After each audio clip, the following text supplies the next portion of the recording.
giving you a voice. Making it loud our own way. Welcome to the fun. We need your help to keep fun loud, live, and independent. For just $1, you can be our boss at patreon.com/funfrc. Pledge your support in September and you'll be eligible to win a Cooler Master MS-120 keyboard and mouse set. So our main story tonight is, like we said, about one of the top first events each year. That's Chezy Champs. Hopefully you guys are getting in on the draft. But Pat, we're going to take a couple of minutes from you. And could you help break down to our community, to Fun Nation in the chat here, Chezy Champs, Chezy Arena, what the heck that is, and what makes your event as spectacular as it always seems to be every year? Sure. Well, I'll start off by saying that we don't try to see it as competing with IRI. We see it as trying to compete with some other things. So when we started Chezy Champs in 2014, and if you remember that year, if you were around, there were some pretty major issues with the field. There were these pedestals that had to light up before you could take the next ball. There were these assists that had to be counted and entered by the referees into the panel before you could move the ball to another robot and score it. The referee panels themselves would freeze up a lot. There were these retroreflective Hockle signals that were supposed to flip to indicate which goal went hot first. And they all didn't work really well. And we kind of saw that and thought we could do better. In addition, there was only one other local off season in the Bay Area, and it had lots of onerous requirements on the teams. The registration fee was something like $700, which is pretty ridiculous unless you're IRI. There were mandatory conference calls for all the teams before the event. Each team had to provide volunteers, and to top it all off, they used a wooden field border. And we saw that, and we thought, we can do better. So that's really the reason why we started Chezy Champs. To solve the issues with first scoring system, we kind of came up with our own, and that's Chezy Arena. It's kind of my baby. I started in 2014 and have updated every year for each subsequent game. And we do a lot of things differently than First does. It runs a lot faster. We use different electronics. We don't rely on referee panels that are slow and unreliable.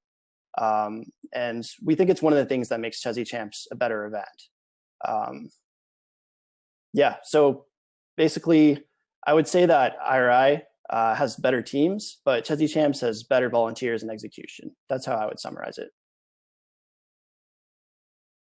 Yeah, I've been out to Chezy Champs once, and I had a great time. I came out the first year to MC, and it was. You guys have something special going on there. So there's a lot of off-season events out there, both IRI and Chezy Champs attract some of the best teams in all of First.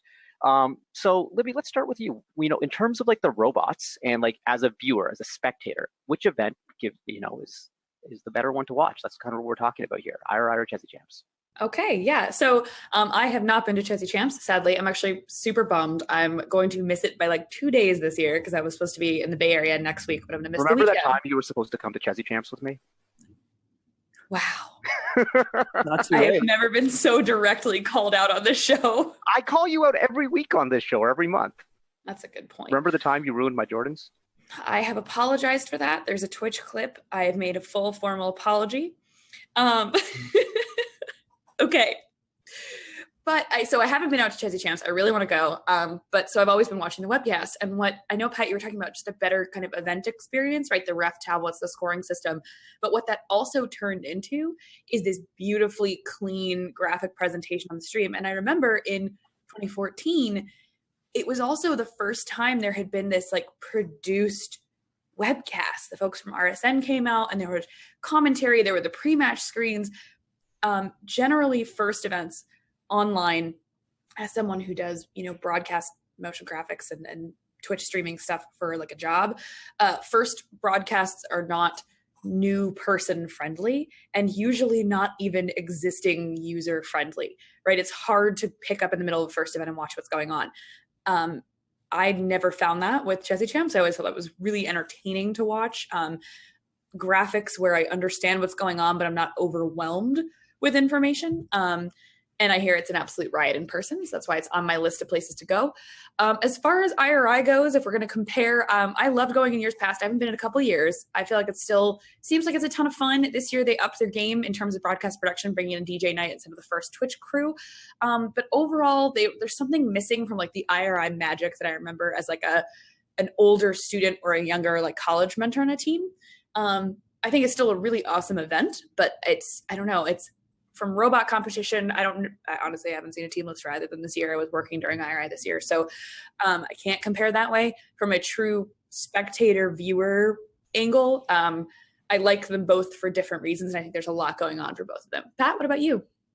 Yeah, so I attended IRI quite a bit, actually, almost every year between 2007 and 2014. And it was always fun. One thing I liked the most was there was a large amount of geographic diversity of the teams, and they were all there in one spot, right? So it was kind of like the championship, except there was more time for them to talk to you, right? So you know, if you hadn't had the time at the championship to talk to 148 or Hot about how they did something, they were right there. You know, they're pretty relaxed. They'd be happy to talk to you about it for hours. I think it's also another thing that's really great about it in comparison to the championship is that, you know, there are no divisions, right? So you get to play with and against all these awesome teams. And it's also kind of a fun event outside of that, right? They have a talent show. Chezy Champs does not have a talent show. You know, they have a team dinner. We don't have a team dinner.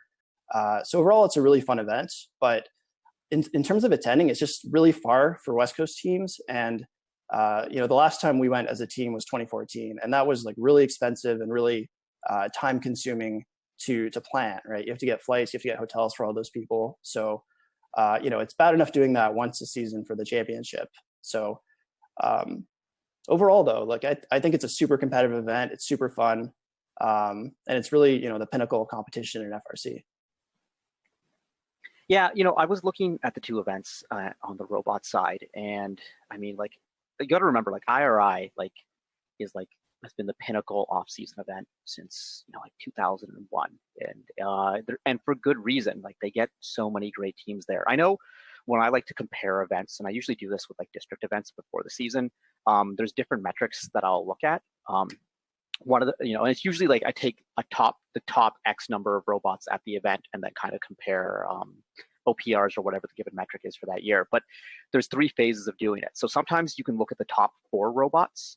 I like looking at the top 4 robots because that gives you an idea of what the finals should be like between the 2 events. Sometimes looking at the top 16, which is really a good way of looking at the events for regionals and districts, especially where there's a large drop-off, and also for certain games where the 3rd robot isn't that relevant to the alliances. So like the alliances are like the 2 fingers plus thumb type games, and then top 24, which kind of gives you like, these are the robots that'll be playing in the elims. And I think IRI wins in all 3 of those metrics. It might be a little bit closer for the top 4 just because IRI's got 254. I mean, Chezy Champs at 254 and 1678 every year. But it's, you know, like, I think there's some people out there who are like, oh, well, Chezy Champs is the event in terms of robot quality because they're looking at like top 2 or top 1. When with 254 being so dominant in recent years, you know, people can make the argument that, oh, that's why Chezy Champs is better. But like, This IRI is one case where the median's more significant than the mean, right? Absolutely. Well, that's the kind of way, like, Pat, it would be the same argument of like looking at FRC in Ontario in like 2008 or whatever, and people being like, oh, well, like the Ontario events are the best because like 1114 and 2056 are there, but like everyone else was garbage back then, you know? And like, not saying that Chezy Champs is that extreme, but it's, you know, it's more leaning on that side. Other factors that come into play with competitiveness, and like I've said this before on many shows, I don't really love off-season events because I love the intensity of regular season events where everyone is trying. And I think at off-season events, like even IRI, you have a lot of teams that they're there, but they're like, about it. You know, it's like a summertime sort of thing. They're testing out new drive teams and whatever. But I definitely think IRI has more regular drivers than Chezy Champs, since IRI takes place in the summer while Chezy Champs takes place in the new school year. So if you had seniors on your drive team, they're definitely not doing Chezy Champs because they're away at college or university or whatever. In terms of just like the overall feel of the events, Chezy Champs, I loved how laid back it was. It just was like very relaxed and chill. I thought the reffing at Chezy Champs was great because they don't call any ticky-tack fouls. They play, you know, and it's a different interpretation of the rules, which, you know, teams do have to adjust to. But like, I really prefer their philosophy on reffing. And so it was laid back, but still intensely competitive. Also, like Libby touched on, they do so many little things right, like the branding, like the Chezy Champs signs, like everything looks so good. Instead of having the driver LED boxes, like having those nice screens with the colors, and like they chose a really nice font, like little stuff like that. I appreciate. Also, one of the things when people are always like, oh, well, 254 goes to the event, 254 goes to the event. And Pat, you already kind of touched on this, but 254 does not take Chezy Champs seriously at all. Like 254 at a real event is like intense, and like they are there to win, you know. And at Chezy Champs, like, you know, they're kind of goofing off and just having fun, which is totally cool. But like, if you're saying Chezy Champs might be a more competitive event because of 254, like, I mean, you're not getting the 254 that dominates through the season and like takes no prisoners and, you know, like slays, you know, beats people up in the parking lot. Like, this is just much more laid back. That's a really good point. I mean, we were kind of touching on this pre-show too. Pat was, but you know, both of our teams run off seasons, and it was sort of like, yeah, like you're doing this for fun. You're running your own event. You want the other teams that are coming to you to have a good time, and so you're not as focused on yourself. And I think that that's not a bad thing. I mean, it just is a great thing. Exactly. Yeah. To put it another way, we take all the intensity and all the attention to detail and all the trying to control variables that we put into the regular season into just running the event and having a good time. We kind of let the drive team and the pit crew, who are all students, just kind of do their own thing. Yeah. And I think that's such a fun experience, right? When you can kind of let go and be able to do whatever it is you want. Before we get into our Chezy Champs versus IRI kind of back and forth here, we've got a couple of questions. Question for Pat: is Chezy Arena documented somewhere? So Chezy Arena has a GitHub page. It is github.com/team254/chezy-arena. And that has the code, it has documentation, there's wiki pages. Feel free to take a look. Pat, is it open source? It is open source. That is awesome. So the other question for you is, I guess you/your team, but what about, we were talking about kind of like letting off the gas pedal during the off season, what about 254's perfect season? Any pressure? I mean, it's not, it's an off season, right? It's not official competition. So if we lose a match, I think the record will still stand. To me, that's like saying, is there pressure in your practice matches? You know, those like really annoying teams who are like, yeah, we beat you in a practice match. And I'm like, you're so stupid, you know? So. Oh, good. We've made it to Candidly Speaking. We're half an hour in. We've made it to Candidly Speaking. It seems like producer Tyler, you have a question.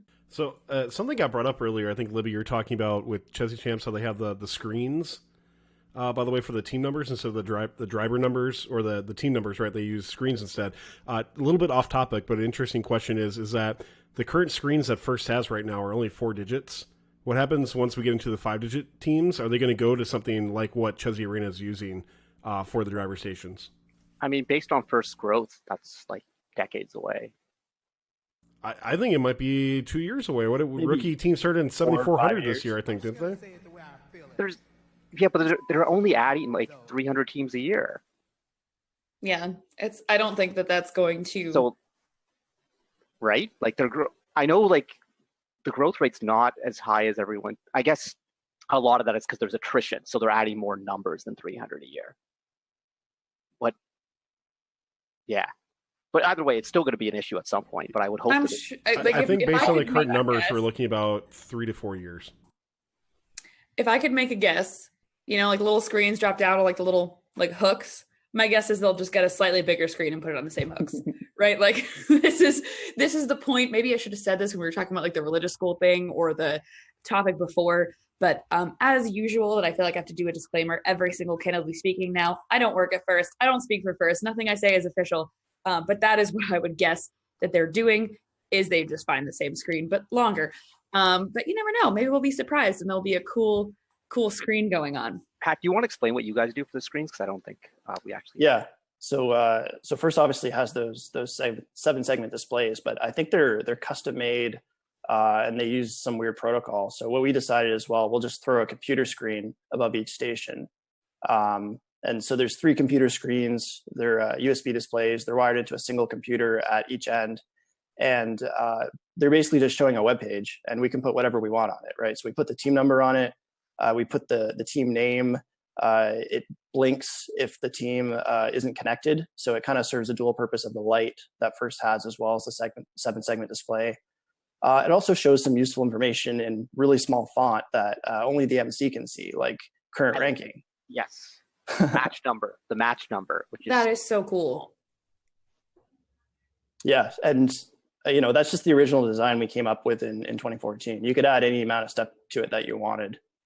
Well, I mean, the cool thing about Chezy Arena was that it was developed by a bunch of people who had a lot of experience, doing stuff at First events, and it took what First does really well and, copied it, and then things that we thought could be improved and like added that in there, and like it turned into it's like an evolution of the First system. So it's really cool, and I hope and I mean, when I look at Chezy Arena, I see elements of the First FMS. I see elements of what DWAB does with Tournament Manager for VRC, and it's just like this nice conglomeration of stuff. And it's really, and it looks good too. So like yeah. Thank you. Always a good thing. Thank you to all of our co-executive producers, keeping fun loud, live, and independent. Pledge your support. Go to patreon.com/funfrc.